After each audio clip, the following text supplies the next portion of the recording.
Olá! Hoje o nosso papo é sobre um campo de batalha, um bem importante na medicina veterinária, a guerra contra a dor pós-operatória. E olha, para ganhar essa guerra, não dá para ir de qualquer jeito. A gente precisa de uma boa estratégia. Então, vamos mergulhar fundo nisso. Para começar, a gente precisa entender quem é o inimigo. A dor pós-operatória não é só um incômodo, não. Ela é um adversário fisiológico de peso que atrapalha toda a recuperação. E, como qualquer inimigo, precisa ser levada a sério e combatida com tudo. E essa luta, olha, não é de hoje. Essa frase tem mais de 150 anos. O Dr. Harry Bigelow já tinha sacado a gravidade da coisa. Reconhecer e tratar a dor sempre foi e continua sendo a base de uma boa medicina. E não estamos falando só de fazer um carinho no paciente. Os benefícios são concretos, clinicamente comprovados. Tratar a dor do jeito certo faz o paciente sarar mais rápido, ficar menos tempo internado e ter menos complicações.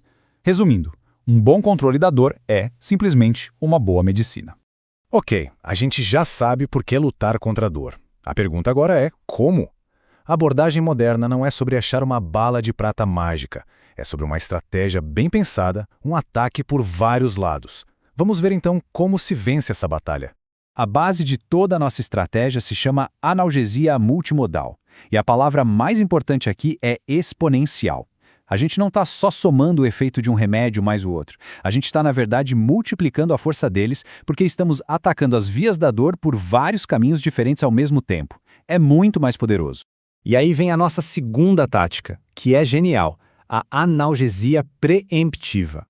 Pensa nela como uma emboscada. Em vez de esperar a dor chegar, se instalar, ficar forte, a gente ataca antes mesmo dela dar as caras. É aquela velha história, né? É muito mais fácil impedir a faísca de virar um incêndio do que ter que apagar o fogo depois. E isso nos leva a uma regra de ouro, bem simples e direta. O ataque começa antes do primeiro corte. Começar com os analgésicos um pouco antes da cirurgia é, de longe, a maneira mais eficiente de controlar a dor que viria depois.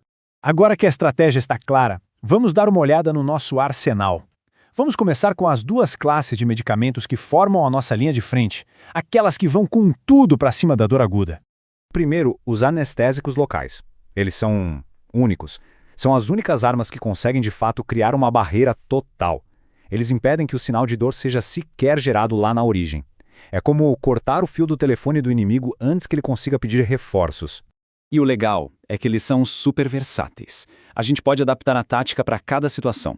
Um bloqueio preciso para um procedimento dentário, uma epidural para uma cirurgia maior na pelve ou até uma perfusão regional para uma cirurgia de membro. Saber escolher a técnica certa faz toda a diferença. Do lado dos bloqueadores, a gente tem os opioides. Eles são a espinha dorsal do tratamento da dor moderada a severa. E quando usados do jeito certo, são ferramentas extremamente seguras e potentes no nosso arsenal. Mas, atenção, nem todo opioide é igual. Eles se dividem em categorias, sabe? Tem os agonistas puros, que são os mais fortes, os parciais, que têm um limite de efeito, os agonistas antagonistas, que têm uma ação mista, e os antagonistas, que são tipo o antídoto. Eles revertem os efeitos dos outros. Entender isso na prática é crucial.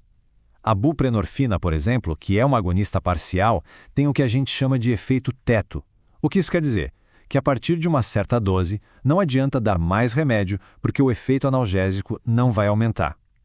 Isso é bom por um lado, como um mecanismo de segurança, mas também é uma limitação de potência que a gente precisa conhecer.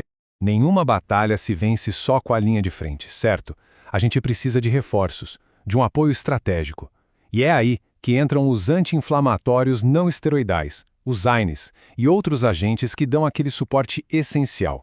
Para a gente entender como os AINES funcionam, a gente precisa falar de duas enzimas, a COX-1 e a COX-2. Imagina assim, ó, a COX-1 é a faxineira do corpo. Ela está ali no dia a dia, cuidando da casa, protegendo o estômago, os rins, fazendo o trabalho de manutenção. Já a COX-2, essa é encrenqueira. Ela só aparece quando tem lesão para causar inflamação e dor. Então, qual que é o grande truque? Bloquear a COX-2, que causa o problema, mas sem atrapalhar a nossa faxineira, a COX-1. E é exatamente para isso que existem os AINES seletivos para COX-2, como o carprofeno. A ideia é mirar direto na inflamação, poupando as funções boas do corpo. Existem várias opções, mas aqui vai um alerta importantíssimo. O que é seguro para um cão pode ser extremamente tóxico para um gato. A escolha certa para cada espécie não é uma sugestão, é uma regra de segurança absoluta. E além dos AINES, temos outros aliados poderosos. A cetamina, por exemplo, age nos receptores NMDA para evitar que o sistema nervoso central fique hipersensível à dor, o que seria um problemão. Já os agonistas alfa-2, tipo a dexmedetomidina, trazem um combo de analgesia e sedação, reforçando ainda mais o nosso plano multimodal. Beleza. Com a estratégia definida e o arsenal em mãos, a gente chega na parte da execução. A aplicação correta e a decisão final, essa é a tática do comandante. Ou seja, é a responsabilidade total do médico veterinário. Uma tática mais avançada é a taxa de infusão contínua, ou TIC. Pensa só.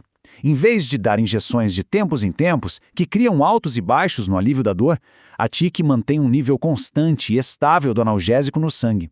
O controle fica muito mais preciso, muito mais suave. Olha só esse gráfico. Ele mostra uma coisa super importante da farmacologia na prática. Pensa bem, se a gente só ligar a infusão contínua, o remédio vai subindo, mas pode levar horas até chegar no nível que realmente alivia a dor. A hidromorfona, por exemplo, demora mais para engrenar. E é exatamente por isso que a dose de ataque, o famoso bolus, é fundamental. É como se a gente desse um soco na dor para derrubá-la na hora e aí a infusão contínua entra para mantê-la no chão, garantindo o conforto do paciente sem parar. E tudo isso que a gente viu nos leva à grande pergunta. A pergunta que todo veterinário se faz diante de cada paciente. Com tantas armas, tantas táticas, qual é a combinação ideal para esse animal específico, com esse procedimento e essas condições de saúde? E a verdade é que não existe receita de bolo. A responsabilidade final é sempre do comandante da missão, o médico veterinário. É essa pessoa que vai usar todo o seu conhecimento, seu julgamento clínico e sua avaliação do paciente para montar o plano de batalha perfeito para cada caso, um a um. No fim das contas, a batalha contra a dor se resume a esse equilíbrio delicado. O grande poder da analgesia multimodal e de uma abordagem estratégica é justamente esse: conseguir o máximo de alívio com o mínimo de risco. Essa é a essência do manejo moderno da dor. E a pergunta que fica é: será que em cada paciente estamos realmente fazendo tudo o que podemos para pender essa balança para o lado do bem-estar?